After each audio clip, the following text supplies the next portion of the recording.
అందరికీ JB welcome to దండోరా media. నేను మీ జయన్న మాదిగా. వైఎస్ఆర్ కాంగ్రెస్ పార్టీ మాజీ మంత్రి అయినటువంటి జోగి రమేష్ గారు అధికారం పోయిన తర్వాత వరుసగా వివాదాల్లో చిక్కుకోవడం మనం గమనిస్తున్నాం. అక్రమ మద్యం కేసులో ఆయన నిందితుడిగా ఉన్నాడు అని చెప్పేసి ఆయన్ని ఈ మద్యం కేసులో అరెస్ట్ చేయడం మనం గమనించాం. అదే విధంగా అగ్రిగోల్డ్ భూములకు సంబంధించినటువంటి ఆరోపణలు కూడా ఆయన పైన ఉన్నాయి. మరి ఈ మధ్యలో అతని పైన ఎన్టీఆర్ జిల్లా ఇబ్రహీంపట్నం పోలీస్ స్టేషన్ లో గృహహింస కేసు నమోదైంది. ఎవరు కేసు ఇచ్చారు అంటే ఆయన పెద్ద కొడుకు రాజీవ్ భార్య అయినటువంటి మేఘన. ఈ మేఘన అనేటువంటి ఆమె సూర్యాపేట చెందినటువంటి మహిళ. గృహహింస కేసు దాదాపుగా 11 మంది పైన ఆమె కంప్లైంట్ చేయడం, ఆమె కంప్లైంట్ ఆధారంగా కేసు కట్టడం మనం గమనించాం. మరి ఆమె చేస్తున్నటువంటి ఆరోపణలు చాలా తీవ్రమైనటువంటి ఆరోపణలు చేస్తున్నారు. జోగి రమేష్ గారి పెద్ద కొడుకు యొక్క పొటెన్షియాలిటీ పైన కూడా ఆమె ఆరోపణలు చేసినట్టుగా మనకు గమనిస్తున్నాం. అదే విధంగా జోగి రమేష్ గారు గృహహింస కేసు, అదే విధంగా చంపడానికి ప్రయత్నించారనేటువంటి ఆరోపణ, అదే విధంగా అదనపు కట్నం ఆశిస్తున్నారు, నీ కాపురాన్ని నువ్వు నిలబెట్టుకోవాలంటే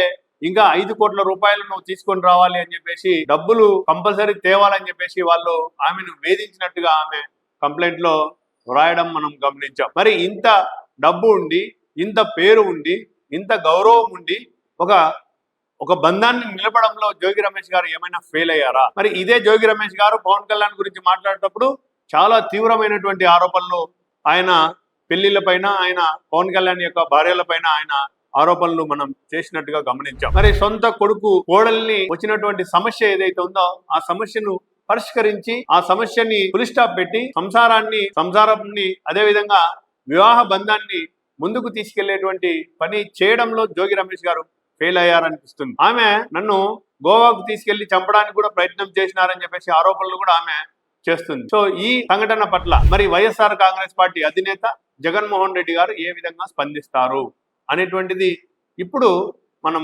గమనించాలి. ఎందుకంటే విజయవాడ లాకప్ డెత్ కేసులో గాదె సాయి కృష్ణ అనేటువంటి వ్యక్తి 23 ఏళ్ల చిన్న పిల్లోడు కొన్ని కేసులు ఉన్నాయి మరి అని చెప్పేసి అన్నప్పుడు, అదే విధంగా అరవ్ వర్మ అనేటువంటి ఎవరైతే ఉన్నారో టీజీ అప్పలరాజు గారి కుమారుడు, యాక్సిడెంట్లు అవుతుంటాయి, చిన్న పిల్లోడు పొరపాటున యాక్సిడెంట్ చేశాడు, అక్కడ ఒక వ్యక్తి చనిపోవడం జరిగింది అని తన పార్టీ నాయకుల్ని ఏమి చేసినా వెనకేసుకొచ్చేటువంటి జగన్మోహన్ రెడ్డి గారు మరి ఈ జోగి రమేష్ గారి యొక్క కుటుంబం పైన నమోదైనటువంటి ఆరోపణలు, కేసు విషయంలో జగన్మోహన్ రెడ్డి గారు ఏ విధంగా స్పందిస్తారనేటువంటిది రాష్ట్ర వ్యాప్తంగా ఒక ఆసక్తికరమైనటువంటి విషయం. ఎందుకంటే వైఎస్ఆర్ కాంగ్రెస్ పార్టీలో ఉన్నటువంటి వ్యక్తులకు ఎవరికైనా సరే ఏదైనా సమస్య వస్తే ఆయన వాళ్ళ తరఫున నిలబడడం, మాట్లాడడం, తప్పున్నా వెనకేసుకు రావడం అనేటువంటిది ఈ మధ్య కాలంలో మనం గమనించుకుంటూ వస్తున్నాం. మరి ఈ కేసు విషయంలో జోగి రమేష్ గారి కుటుంబాన్ని, అదేవిధంగా ఆరోపణలు ఎదుర్కొన్నటువంటి రాజీవ్ని